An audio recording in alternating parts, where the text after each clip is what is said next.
ಇಂದೇ ಡೌನ್ಲೋಡ್ ಮಾಡಿ ಮತ್ತು ನಿಮ್ಮ ನೆಚ್ಚಿನ ಶೋಗಳನ್ನು ಆನಂದಿಸಿ.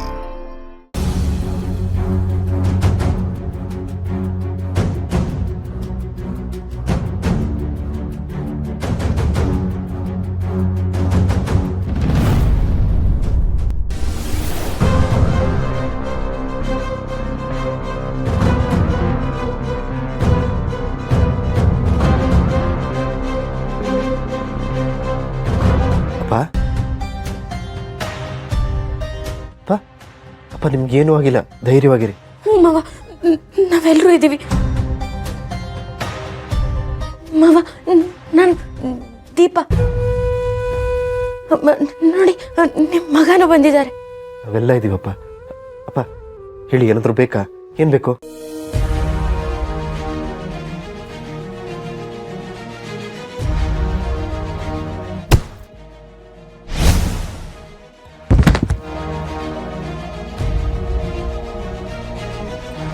ಯಾಕೆ ಕಳ್ತಿದ್ದೀರಾ?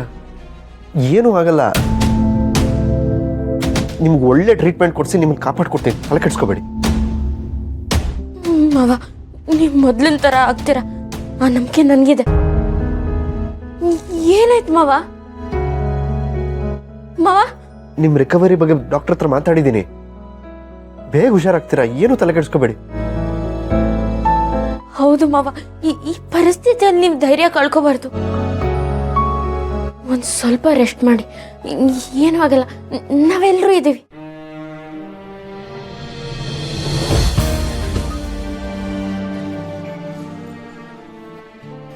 ಮನೆಯಿಂದ ಫೋನ್ ಮಾಡ್ತಿದ್ದಾರೆ. ಮಾತಾಡಿ. ವಿಡಿಯೋ ಕಾಲು. ಅಪ್ಪನ ಬಗ್ಗೆ ವಿಚಾರಿಸಕ್ ಮಾಡಿರ್ಬೇಕು. ಅವ್ರಿಗೂ ಆತಂಕ ಇರುತ್ತಲ್ವಾ? ಮಾತಾಡಿ. ಹಲೋ ಅಮ್ಮ. ಬೀಗ್ರು ಹೇಗಿದ್ದಾರೆ? ಈಗ ತಾನೇ ಎಚ್ಚರ ಆಯ್ತು. ದೀಪು ಮಗಳೇ, ಎಲ್ಲರೂ ಇಲ್ಲೇ ಇದ್ದೀವಿ, ಅವ್ರನ್ನ ಒಂದ್ಸಲ ತೋರ್ಸಮ್ಮ. ಮಾವ,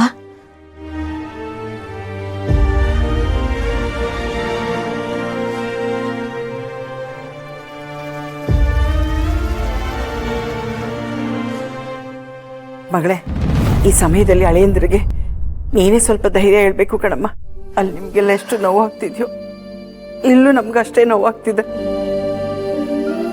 ಸದ್ಯದಲ್ಲೇ ನಿಮ್ಮ ಅಪ್ಪನ ಜೊತೆ ನಾವು ಬೀಗ್ರನ್ನ ನೋಡಕ್ ಬರ್ತೀವಿ.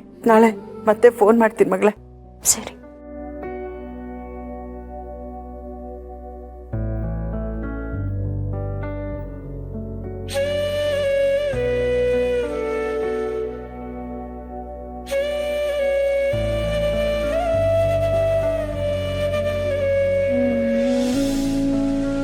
ನಾನೊಂದ್ಸರಿ ಡಾಕ್ಟರ್ ಹತ್ರ ಮಾತಾಡ್ಕೊಂಡ್ ಬರ್ತೀನಿ.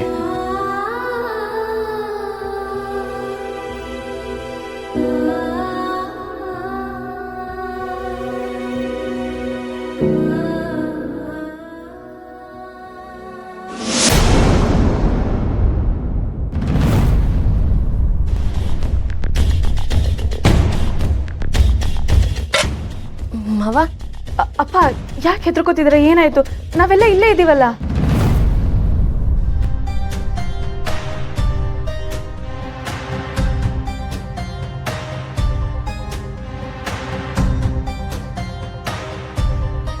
ಮೇಡಮ್, ಯಾಕೆ ಅಲ್ಲೇ ನಿಂತಿದ್ದೀರಾ? ಬನ್ನಿ ಒಳಗೆ. ಮಾವ, ಮಾವ, ಏನಾಯ್ತು ಮಾವ? ಅಪ್ಪ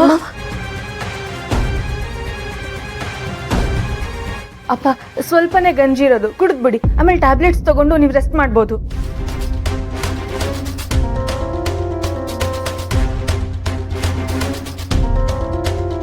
ಏನಾಯ್ತು ಮಾವ?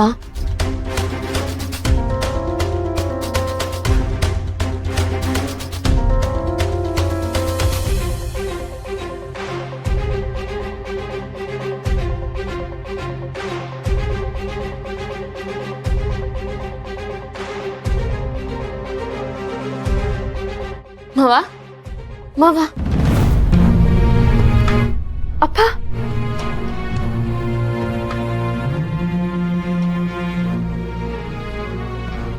ಅಯ್ಯೋ, ಮಾವ ಮತ್ತೆ ಪ್ರಜ್ಞೆ ತಪ್ಪಿಟ್ರಲ್ಲ. ನನಗಂತೂ ಮಾವನ್ನ ಈ ಪರಿಸ್ಥಿತಿ ನೋಡಕ್ಕೆ ಆಗ್ತಿಲ್ಲ. ಛೆ.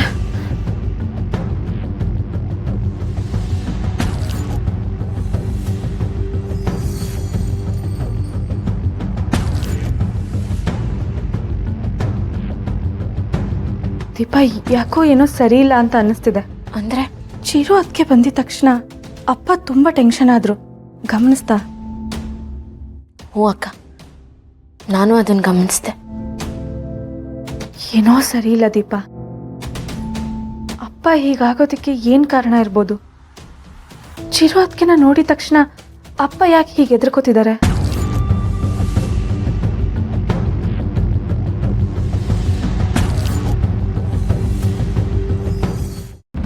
ಸರಿ ಡಾಕ್ಟರ್, ಫಾಲೋ ಮಾಡ್ತೀನಿ. Thank you.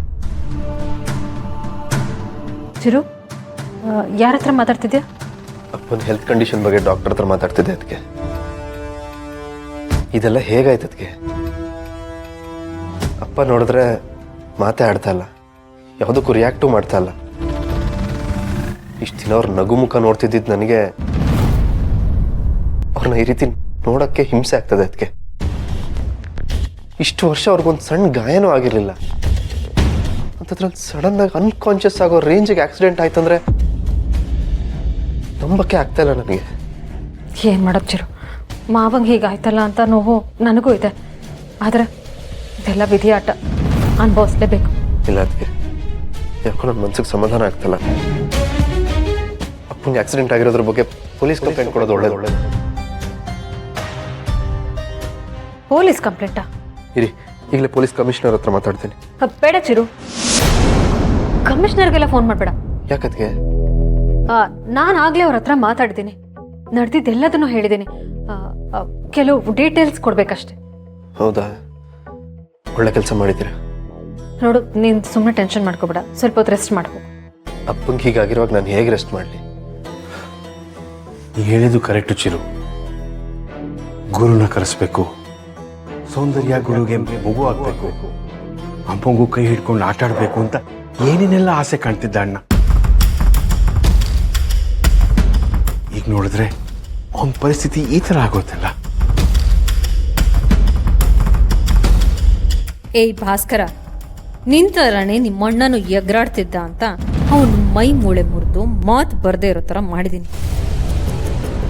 ನೀನು ಏನಾದರೂ ಅವನ ಥರನೇ ಆಡಿದ್ರೆ ನಿನಗೂ ಒಂದು ಗತಿ ಕಾಣಿಸ್ತೀನಿ.